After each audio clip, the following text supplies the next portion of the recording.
Okay. Hello, everyone. Thanks for coming today. Today's main purpose is the work session after for you guys to work on your projects, but we're going to start off with a mini talk. This isn't anything too serious. It's going to be like 10 minutes of me talking. So if you don't want that, you just have to sit through 10 minutes. It's fine. And we'll get through after. Um, Here's a link to the slides. It's nothing too serious. It's just going to outline what I'm going to be talking about today. I'll leave this up a couple seconds for you to click that or for you to put that into your own browser.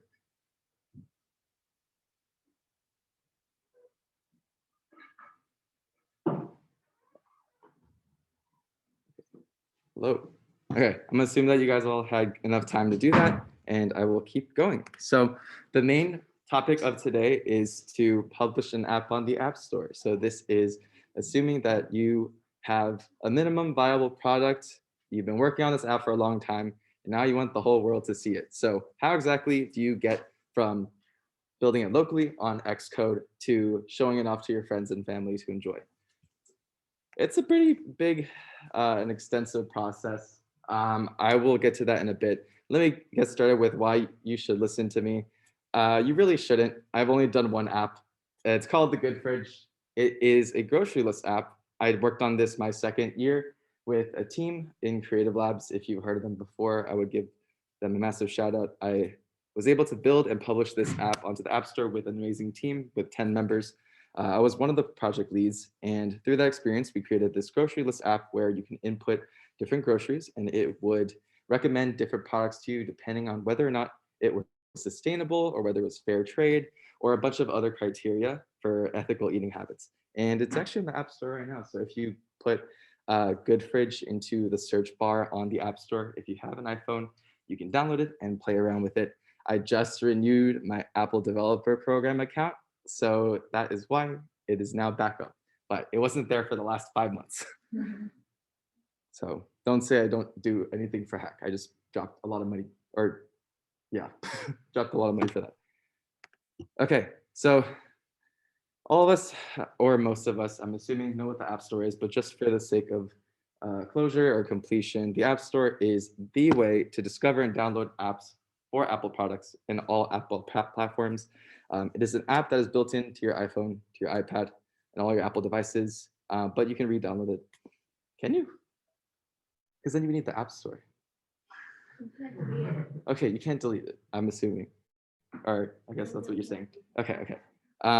And the thing about the App Store is that anyone, including any of you, can upload apps onto the App Store. You don't have to be this massive corporation like Meta or Google to do it, as long as you follow their guidelines.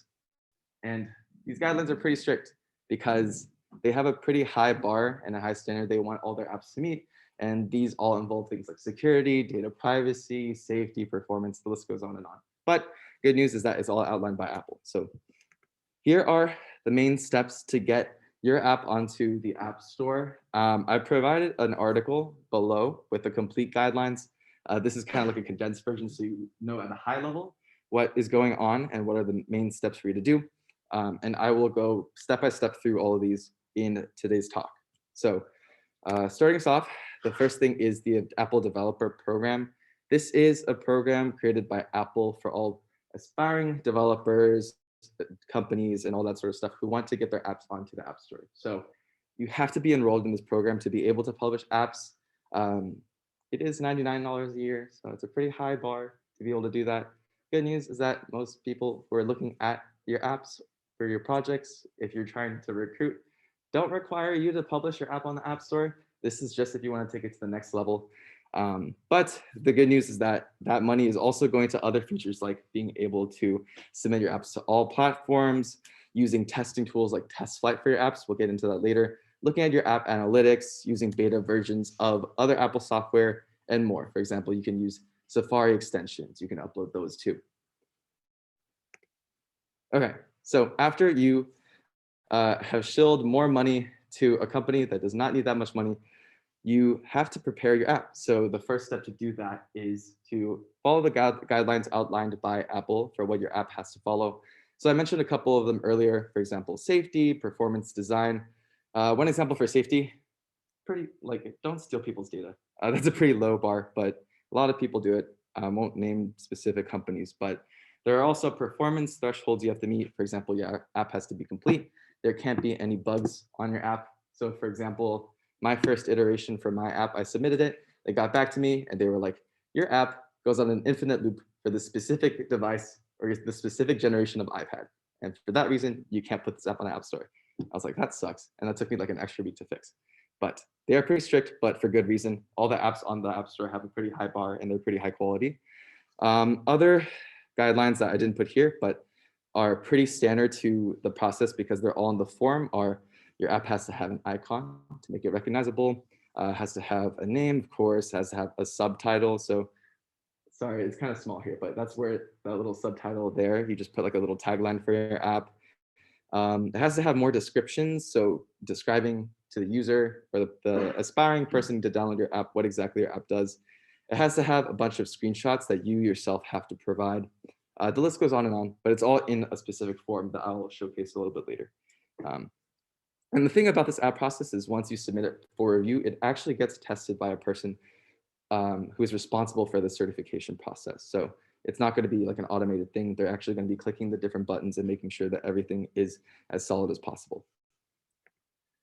Okay, so how can you as a developer make their job easier and avoid the week-long roundabout times it takes to submit your app and see that it's not working on a particular device or you didn't meet one of the standards? One way to avoid submitting an app with bugs is using a tool provided by Apple called TestFlight. So this is an app provided with the Apple Developer Program, so you don't have to get it separately. And using this tool, you can add internal testers. So these are people like your close friends or people on your team through an invite. Or if you are a bigger company or you want to be able to give external testers, so anyone the ability to test your app and provide feedback, you can set up external testers and provide them with a public link. And I'll give you a little bit of a demo of this together with this next thing, which is App Store Connect. So this is the central hub for all of your apps and where you can look at your app analytics and all that sort of stuff related to your apps on the App Store. This is where you manage your app information and the builds. So you're going to have a form that you need to fill out with all your app information and make sure that you're building your Xcode project and sending it over to App Store Connect. This is all done through App Store Connect. And like I mentioned previously, TestFlight is also managed here. So finally, let me make my way over to App Store Connect. Stop sharing. Is it this one? Nope. Is it this one? Nope. Is it this one? Yes. Okay. This is App Store Connect. So this is the same screenshot that you saw before, appstoreconnect.apple.com. Here you can see a bunch of different things. I'm not going to show you the app analytics because only 3 people downloaded my app. We're going to click My Apps. So I've already filled out this information for my app. So once this loads, hopefully. Okay, you can see that I've already filled out a submission for my Good Fridge app.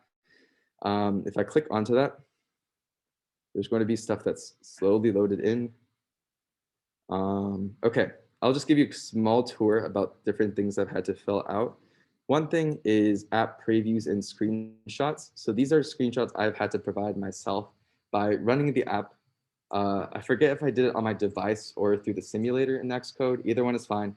You just take different screenshots that showcase the different features of your app. So I have one that shows the opening page. I have one that shows the main page with the grocery list. I have the important values that you can select, environment issues, and on and on. And I could probably give a demo of my app a little bit later. But if we keep going down, I had to provide a promotional text to get people to download my app. This is just a hook line that my team helped create. Going down even more, we have the description. We have different keywords. So these are for when the person goes on the App Store and searches for these particular things. Hopefully, these keywords will trigger my app to go on their screen. Other things are a support URL. This is like a website that people can go to for information.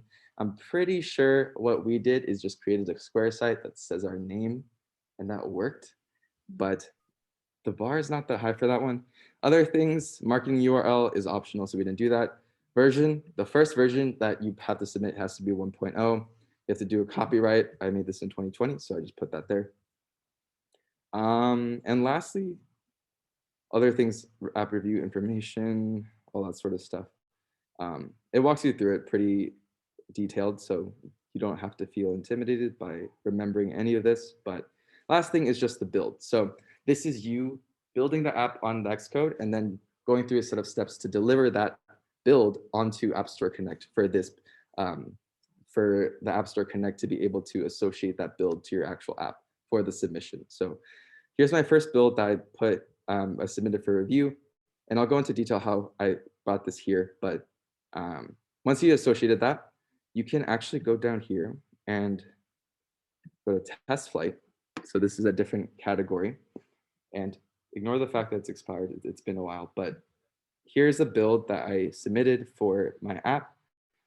Once you create a build, so this is the test flight section, what you can do is you can add individual testers or group testers. So this is like people within a specified group. If I go here and I click here, you can see the people I added for my testing. These were just people on my team as well as Creative Labs. Once they all are added, they'll get this invite link through their email, which allows them to download my app or the beta version of my app, and they can play around with it on their own device. Once they sign off on it, hopefully they will capture as many bugs as they can, and you can be more confident that it won't have any bugs when you submit it to the App Store. Okay, so that's just all the stuff pretty much that you have to fill out at a high level. Don't be too intimidated. The link I provided earlier was this one. It's just an article that explains to a much greater detail how to submit apps to the App Store. I would recommend it. This is what I used to follow along. But otherwise, the last thing I wanted to highlight was how exactly did I make that build? So you have the app on Xcode. There's some things that you have to do to like package it and then distribute it over to App Store Connect. I've highlighted some of the steps here. It seems kind of abstract, but I'll try and demo it as much as I can. Of course, you have to ensure your app builds without errors, or else it won't be able to build at all. Other things are you have to make sure that the signing and team information are filled correctly. So these are all specified in your Xcode preferences. Set the build target to generic iOS device. Archive your product, distribute app. Okay, these are all super abstract, but I'll just show you exactly how that looks like in practice. So citing in team info, also ignore the fact that I have a lot of warnings and I shipped that. So go to Xcode and preferences. If you go here, your Apple ID should be set correctly. So if it's not, then your app won't be able to be distributed. After that's done, you go here, go to the build target. So this is where you usually specify where or what kind of simulator you want to put. You're gonna want to put it to generic device. For me, it says any iOS device. It's just the same name for something or a different name for something that's the same. And the last thing is that once you have made sure that you don't have any errors and also your info is filled out correctly, you want to go to product and archive. Where the heck is archive?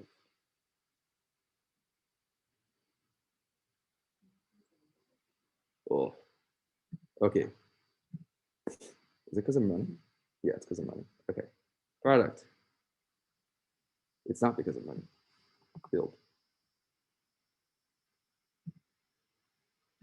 Why? Okay. Let's just assume that worked. I think there's a bunch of old information that I've updated or I haven't updated yet for that not to work, but I'll figure that out later. But assuming that worked, it'll bring you to an archive page. It's a pretty lengthy process, so I also won't demo that here. After you do that, there's going to be a pop-up that shows your newly archived project, and there's going to be a button that says distribute app.